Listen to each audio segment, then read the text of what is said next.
Good morning at class. हमारा chapter चल रहा है डिजास्टर मैनेजमेंट। अभी तक हमने पढ़ा अर्थक्वेक क्या होता है, उसके बाद मैंने आपको पढ़ाया था कि साइक्लोन्स कैसे आते हैं, हम इसके लिए क्या प्रिकॉशंस कर सकते हैं। आज हम पढ़ेंगे सुनामी क्या होती है। Tsunami series of ocean waves, यानी जो ओशियन के अंदर वेव्स पानी होता है, लहरें होती हैं, वो स्ट्रीम्स ऑफ वाटर, बहुत सारा पानी एक साथ बाहर आ जाता है। समटाइम रीचिंग हाइट, मतलब 100 लैंड के ऊपर 100 फीट से अबव भी इसकी वेव्स लहरें चली जाती हैं, जिसको हम सुनामी कहते हैं। ये ह्यूज वेव्स जो होती हैं, यानी बड़ी बड़ी लहरें जो होती हैं, वो चारों तरफ डिस्ट्रक्शन, नुकसान पहुंचा देती हैं। जो शोर्स होते हैं वो बह जाते हैं, समुद्र के आसपास का एरिया जो होता है वहाँ पर बहुत नुकसान होता है। Tsunami are cause by, tsunami जो आती कैसे है, सुनामी अधिकतर आती है अंडर वाटर अर्थक्वेक। जब अर्थक्वेक आता है, मैंने आपको बताया था अर्थक्वेक की वजह से अर्थ शेक करती है, तो अर्थ शेक करती है तो जब वो वाइब्रेशन मोड पे होता है तो ऊपर खड़ी बिल्डिंग्स हिल जाती हैं, पेड़ गिर जाते हैं, वॉल्स दीवारें गिर जाती हैं, बिल्डिंग्स ढह जाती हैं। पर जब समुद्र के अंदर अर्थक्वेक आता है तो समुद्र पे तो कोई बिल्डिंग नहीं होती, समुद्र पे वो पानी होता है, वो पानी बाहर आ जाता है, जिसको हम सुनामी कहते हैं। एक तरह से tsunami is usually composed of, tsunami को हम सीरीज ऑफ वेव्स होती है या वेव ट्रेन भी कहते हैं, जिसकी वजह से बहुत ज़्यादा नुकसान होता है। ये जो होती हैं, एक छोटी सी स्मॉल वेव जो होती है वो 30 सेंटीमीटर हाई होती है डीप ओशियन में, यानी एक बहुत बड़े ओशियन में 30 सेंटीमीटर हाई छोटी, जिसको छोटी सी वेव कहते हैं। अगर वो समुद्र के किनारे पे होती है वो 30 मीटर, तो वो बहुत बड़ी मॉन्स्टर का काम करती है। यानी एक छोटी सी समुद्र की लहर, समुद्र के अंदर तो एक छोटा सा लहर है, पर अगर समुद्र के आसपास के बाहर 30 मीटर लहर आए तो वो एक मॉन्स्टर का काम करती है, आसपास के एरियाज को नुकसान पहुंचाती है। अगर हम और as the massive wall of water crash on shore, यानी वो सारा जो कोस्टल एरिया है उसका नुकसान होता है, समुद्र के किनारे पर जो होता है वो वॉश कर देती है कोस्टल लैंड को। बीचेस, कई बीचेस बिल्कुल ऐसे लगता ही नहीं कि यहाँ बीच था, पानी में चले जाते हैं। वो जो फोर्स, वाटर की फोर्स है वो वॉश कर देती है जो आसपास खड़े पेड़ पौधे होते हैं। इसके अलावा घर होते हैं आसपास के, उन तक में पानी घुस जाता है, लगता ही नहीं कि यहाँ पर कोई मतलब कोई चीज़ थी, सारी तरफ पानी पानी दिखाई नहीं लगता है। जो फोर्स है सुनामी की वो बहुत खतरनाक होती है। लार्ज रॉक्स जो होती हैं along with boats and other debris can move inland 100 of speed by the tsunami wave activity. जब सुनामी वेव एक्टिविटीज़ होती हैं तो लार्ज रॉक्स भी जो हैं वो विद बोट्स के, मतलब बोट्स तो गायब भी हो जाती हैं क्योंकि पानी दिखता ही नहीं है, वो सब रॉक मूव, मतलब इनलैंड धरती दिखनी बंद हो जाती है, चारों तरफ आपको पानी पानी दिखाई देने लगता है। बहुत ज़्यादा ट्रेमेंडस अमाउंट में डैमेज, नुकसान होता है। तो वाटर जो है अपने साथ होम, बिजनेस सबको डिस्ट्रॉय कर देता है, रोड्स को डिस्ट्रॉय कर देता है, ब्रिजेस को डिस्ट्रॉय कर देता है। जहाँ पर जिन एरियाज में सुनामी आती है बहुत ज़्यादा नुकसान होता है। A decade a cow one of the largest earthquake ever record, जो सबसे बड़ा लार्जेस्ट अर्थक्वेक रिकॉर्ड किया गया था कोस्ट ऑफ इंडोनेशिया में, जिसमें सुनामी आई थी, स्वेप्ट अवे अपने साथ एंटायर कम्युनिटी इंडियन ओशियन, बिल्कुल मर्ज, जो बीच बीच में छोटे छोटे आइलैंड थे वो बिल्कुल मर्ज हो गए थे, दिख ही नहीं रहे थे कि यहाँ आइलैंड थे। अबाउट इतने पीपल्स किल्ड हुए थे, रिजल्ट ऑफ 91 मैग्नीट्यूड अर्थक्वेक का था, जिसकी वजह से कोस्टलाइन जो स्लैम नदियों, कोस्ट समुद्र के किनारे पर स्लैम थी, झोपड़ियाँ थी, 26 दिसंबर 2004 को सब सबमर्ज हो गई थी वाटर्स में। तो अब आपका ये आता है कि आप क्या प्रिकॉशन करें, कैसे बचें। If earthquake lasting for more than 20 second, यदि आपको महसूस होता है कोस्ट लाइन समुद्र के किनारे पर खड़े होकर अर्थक्वेक आ रहा है, 20 सेकेंड से ज़्यादा हो गया है, तो इमिडिएटली आप उस प्लेस को छोड़ दें। इफ़ योर होम, अगर आपका प्लेस, आपका वो घर ही ऐसी जगह पर है सुनामी प्रोन एरियाज पे, तो आपको स्ट्रीट लेवल जो है, डिस्टेंस आपको कितनी दूर पे है और कितनी लहर अगर आपको सुनाई पड़ रही है कितनी है, तो देन आप वहाँ से चले जाएं अपने घर की तरफ। नंबर 3, जो एरिया सुनामीज में है वो हाई रिस्क जोन होता है, उनको हमेशा वार्निंग इंस्टॉल करनी चाहिए, यानी वार्निंग्स को सुनते रहना चाहिए। सुनामीज जो है सीरीज ऑफ वेव्स है, इसलिए जहाँ इफेक्टेड कोस्टल एरिया है और अनफिट है, अथॉरिटीज़ आपको सेफ प्लेस की तरफ ले जाएं तो आप उधर की तरफ जाएं। अपने हर मेंबर्स, फैमिली मेंबर्स को बताएं कि उस समय आपको लाइट टर्न ऑफ नहीं करनी है, गैस इलेक्ट्रिसिटी नहीं जलानी है, वाटर नहीं, ऑल्सो उसके अलावा शेयर करना है, मतलब ऐसे प्लांट्स को यूज़ करना है जो आपको सेफ जोन्स की तरफ आपको सेफ करने में मदद करें। इसके अलावा जो सी वाटर है, क्या कहते हैं, अगर आप उन एरियाज़ में जहाँ पर आप रहते हैं और आपको पता नहीं चला और आ गया है तो देन नीचे नहीं उतरे पानी में, क्योंकि वहाँ पर स्नेक्स वगैरह हो सकते हैं जो आपको कट कर सकते हैं या आपको और हो सकती है। खासकर कोशिश आपको ये करनी है कि आपको हायर एरियाज़ में चले जाना है। अब आता है फ्लड। फ्लड क्या होती है?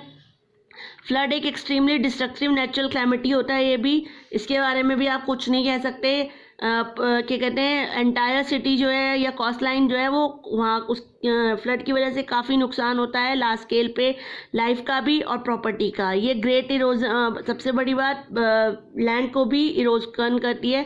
फ्लड आकर उन एरियाज़ में आती है यूजली जहाँ पर ड्राई लैंड होती है, suddenly get submerge under water, पूरा एरिया कोस्ट लाइन के सुनामी की तरह पूरा एरिया वाटर में अंदर चला जाता है। Mostly land suddenly get mostly common reason जो है फ्लड के वो है, कई बार रिवर ओवरफ्लो हो जाती है। जो नदियों के किनारे पे रहते हैं, जब बारिश आती है, बारिश का मौसम आता है तो नदियाँ पानी से भर जाती हैं और उनके अंदर फ्लड आ जाती है।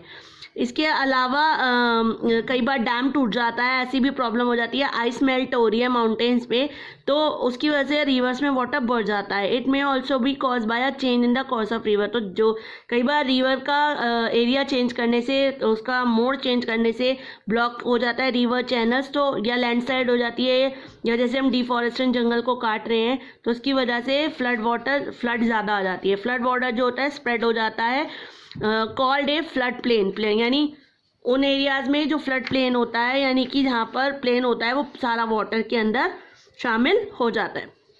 व्हेन फ्लड हैपन्स, उन एरियाज़ में जब फ्लड हैपन, जहाँ पर फ्लड आती है, आपको उसमें क्या होता है, वो अपने साथ में houses, bridges, cars, furniture, even peoples, इन सबको अपने साथ में वाइप आउट करके अपने साथ ले जाती हैं।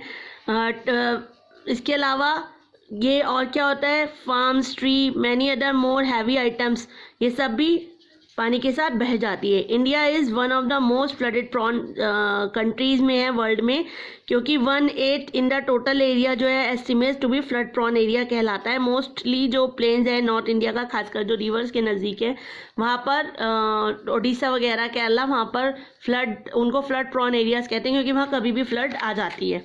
अब आपका है प्रिकॉशन, क्या करें? Move to high areas, high areas की तरफ चले जाएं, या रूफ ऑफ हाउस और अ ट्री टॉप, या आपके घर केरला साइड में ऊंचे ट्रीज पर घर बनाते हैं, उस टाइप के हाउस होने चाहिए। Number 2, where there is a warning about a flood, अगर आपको वार्निंग मिले फ्लड की तो आप खुद को ही नहीं, आसपास के एरियाज में लोगों को इन्फॉर्म करें। कीप टॉर्च, हमेशा टॉर्च, कैंडल, मैच बॉक्स आपके पास होना चाहिए। Water proof cover for keeping food होना चाहिए, और अदर आइटम्स, ड्राई आइटम्स होने चाहिए जो आप उस समय आपको ना मिले खाना तो आप वो चीज़ें खा सकें। इसके अलावा ड्रिंक, बॉयल वाटर पीना है, fresh cook food, only contaminated water can cause water बोन्स disease like cholera and typhoid. अगर आप गंदा पानी पियेंगे या बॉयल वाटर नहीं पियेंगे तो आपको और बीमारियाँ हो सकती है, जिसे हम चोलरा या टाइफाइड। इसके अलावा stock of food, medicine, water और वाटर प्रूफ बैग्स आपके पास होने चाहिए, जिनमें हम इन चीज़ों को स्टोर करके रख सकें। Wait for the rescue team, rescue team का वेट करना है अगर आप ऐसी जगह पर फंस जाएं जो आपको वहाँ से बाहर निकाल सकें। इसके अलावा find about the rescue routes, आपको रेस्क्यू रूट्स भी पता होने चाहिए अगर आपको अपनी ऐसी जगह पर आप फंस जाएं जिससे आप आसानी से अपनी फैमिली को और अपने आप को बचा सकें। अब आता है ड्रॉट। ड्रॉट क्या होता है? सूखा पड़ना। कुछ एरियाज़ ऐसे हैं जहाँ पर बारिश नहीं होती है हमारे इंडिया में, अगर कुछ एरियाज़ प्रॉन हैं, बारिश होती है, तो कुछ एरियाज़ ऐसे भी हैं जहाँ पर सूखा पड़ जाता है। जब लंबे समय तक रेन नहीं होती है, बारिश नहीं होती है, तो जो अर्थ है वो ड्राई अप हो जाती है, सॉइल जो है सूख जाती है पानी ना मिलने की वजह से। तो ऐसे एरियाज़ में जहाँ पर रिवर, लेक्स, पॉन्ड्स और रिजर्व बिल्कुल सूख जाते हैं, कुएं नहीं होते, पानी भी बिल्कुल जो अंडरग्राउंड वाटर है वो ख़त्म हो जाता है, तो इस कंडीशन को हम ड्रॉट कहते हैं, सूखा पड़ना, like this. It originate from बारिश ना होने की वजह से, यानी प्रेसिपिटेशन की कमी की वजह से ये होता है। यूजली ये season of more resulting in a water shortage, mainly ये मेन कारण ये है कि वाटर की शॉर्टेज होती है, पानी नहीं होता, तो उसकी वजह से धरती सूख जाती है और बंजर हो जाती है, बैरन लैंड कहलाता है। Out of the total geographical area of India almost, हमारी जो टोटल जियोग्राफिकल एरिया है इंडिया का, उसमें ऑलमोस्ट 1/6 एरिया जो है वो ड्रॉट प्रोन एरिया है। यहाँ पर बहुत लो रेनफॉल होती है, इरिगेशन फैसिलिटीज़ नहीं है, जैसे कि Rajasthan, Gujarat, western Odisha, Andhra Pradesh, Telangana, Jharkhand, central Maharashtra and interior under Karnataka of Chhattisgarh and Chhattisgarh यहाँ पर ड्रॉट प्रोन एरियाज कहलाते हैं। मैनी प्लेसेस एग्रीकल्चर, यहाँ पर जो मैनी प्लेसेस हैं वो डिपेंड है एग्रीकल्चर पर और मानसून पर, यानी जो खेती बाड़ी है वो मानसून पर डिपेंड करती है। लैक ऑफ रेनफॉल, बारिश कम होने की वजह से बहुत सारी क्रॉप्स जो है इफेक्ट करती हैं, उनका प्रोडक्शन नहीं हो पाता है और फैमिन, सूखा बढ़ जाता है। प्रॉपर मैनेजमेंट की कमी होती है वाटर रिसोर्सेज की, कैन प्रिवेंट अगर इल इफेक्ट ऑफ ड्रॉट। कौन कौन सी स्टेट्स हैं? Punjab, Haryana, Uttar Pradesh have been successful. ये तीनों स्टेट सक्सेसफुल रही हैं क्योंकि ये लोग मानसून पर ही डिपेंड नहीं है, बल्कि उसके अलावा भी इन्होंने अपने खेतों को इरिगेट करने के लिए, पानी प्रोवाइड कराने के लिए बेटर प्रिवेंशन किए हैं। अगर हम बेटर प्रिवेंशन करते हैं तो हमें मानसून पर डिपेंड नहीं रहना पड़ेगा। सबसे पहले आपका आता है प्रिकॉशन, क्या करें? Growing crop that are able to survive in, वो वॉट ग्रोइंग क्रॉप्स ग्रो करनी है जो लंबे जिनको कम पानी की ज़रूरत है, सोगम, माइलेट्स एंड मेज। उसके अलावा rain water harvesting most important process है उन एरियाज में जहाँ पर ड्रॉट पड़ता है। आपको मालूम है रेन वाटर को कैसे हार्वेस्ट किया जाता है कि रेन वाटर को, जो छतों पे गिरने वाला पानी होता है, उसके पाइप के थ्रू अंदर डीप होल्स बना के उनको कंजर्व किया जाता है। इंक्रीजिंग, ज़्यादा से ज़्यादा पेड़ लगाए जाए, using water conserving irrigation facilities को अपनाया जाए। इसके अलावा developing advance irrigation facilities to sustain crop and water differential period, उन एरियाज़ में जहाँ पर वाटर की कमी है वहाँ पर डेवलप किए जाए नए नए एडवांस इरिगेशन फैसिलिटी, जिससे कि मानसून ना हो तो भी पानी उनको प्रोवाइड कराया जा सके। ठीक है, तो डिजास्टर मैनेजमेंट का ये चैप्टर था, ये आपको यहीं पर ख़त्म होता है। चलिए अब हम नेक्स्ट क्लास में पढ़ेंगे। हैव अ नाइस डे बच्चा।